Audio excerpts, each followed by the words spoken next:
It's 20th January 1985. AC Milan are playing Udinese away.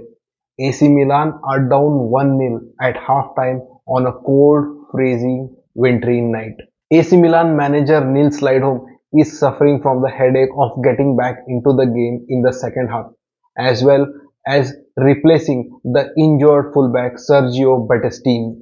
Nils Lidholm substitutes the Sergio Battistini for a 16-year-old Milan academy graduate, handing him his debut. Midway through the second half, Franco Baresi is caught strolling down the halfway line, and Udinese's Zabrete grabs that opportunity and splits a through ball. Crowd gets nervous. Franco Baresi is already lamenting on his error, and it's nerves everywhere. The winger charges at the AC Milan goal. The tall, slender 16-year-old fullback uses his speed to just get back in time and win that ball at the last moment with a clean tackle and stopping that goal threat. Manager Niels Lidholm slaps his hands onto each other to acknowledge the young defender's tackle. The crowds pleased and settled down on their chairs, whispering onto each other, "That's Caesar's son, Paolo Maldini." Paolo Maldini showed the world what they are going to get from him over the course of years. Pure passion, love for AC Milan, and a masterclass in defending. Paolo Maldini started his career at right full-back. Then Italian legendary manager Arrigo Sacchi started playing him on left back or left wing back as the game demanded, and also Maldini being equally comfortable with both legs. Reports say that Maldini, despite being comfortable with his left foot, still took plenty of touches and shots on his left foot just to get accustomed and prove his manager's decision to play him on the left being the right one. A true professional who had no shortage of dedication, humility, and good looks. Paolo Maldini grew up in a household where his father was the famous Cesar Maldini, the first Italian to win European Cup in 1963 in Wembley. Cesar Maldini was an equally impressive manager, winning trophies with AC Milan and Italy under 21s. It would be obvious that Paolo grew under a father who had already built a legacy. The legacy where young players would get burdened, but Paolo Maldini grew inspired by it. It is said Paolo had just 3 paper cuttings about his father's achievement, and he wanted to hold the European Cup just like his father. Cesar Maldini was equally indulgent in his son's career. He drove him up to training and gave notes on areas he could improve. Paolo Maldini at first started playing as a goalkeeper, but his father observed his son's better ball playing skills and shifted his son back to a fullback. Paolo Maldini was an agile, quick defender for his frame.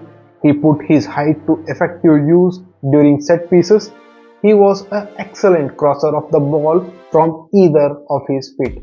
Above all, Paolo Maldini was a machine when it came to defending. He hardly let any space behind him when he got in front to join the attack. He always judged the outcome beforehand.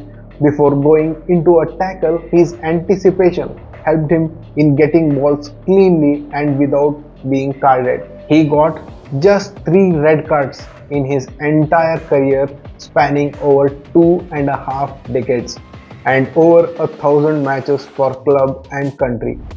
This stat is a testament for the defender's intelligence and tactical acumen.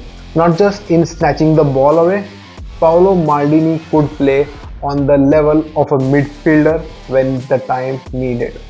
Dutch legend Ruud Gullit acknowledged Paolo Maldini, saying that the guy could play anywhere. If you put him as a striker, he'll do well there too. Paolo Maldini, along with Franco Baresi, was part of the backline, and this duo was the part of the squad called as the Immortales, or the Immortals in English.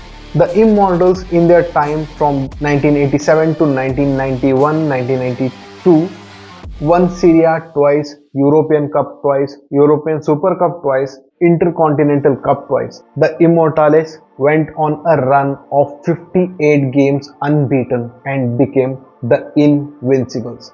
After the players of the Immortales squad retired or moved on, in the year 1996 Paolo Maldini became the captain of his club. Paolo Maldini had a rocky start to his captaincy, but things changed when Carlo Ancelotti took over AC Milan and he ushered a new era for the club. Paolo Maldini went on to realize his lifelong dream of lifting the European Cup with captain's armband resting on his left shoulder exactly 40 years after his father had won the same trophy and whose paper cutout served him as an inspiration. Paolo Maldini went on serving AC Milan until he retired in 2009. He was 41 years of age and in his 25-year career he won 7 Serie A's, 1 Coppa Italia, 5 European Cups or UEFA Champions League, 3 times Supercoppa Italiana, 4 times European Super Cup, 2 times Intercontinental Cup,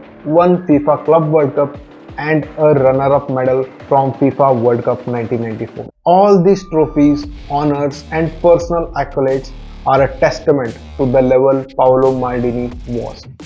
He was a defender who pocketed Brazilian Romario and Bulgarian Risto Stoichkov, who were part of the Johan Cruyff's dream team when AC Milan beat Barcelona by a margin of 4-0.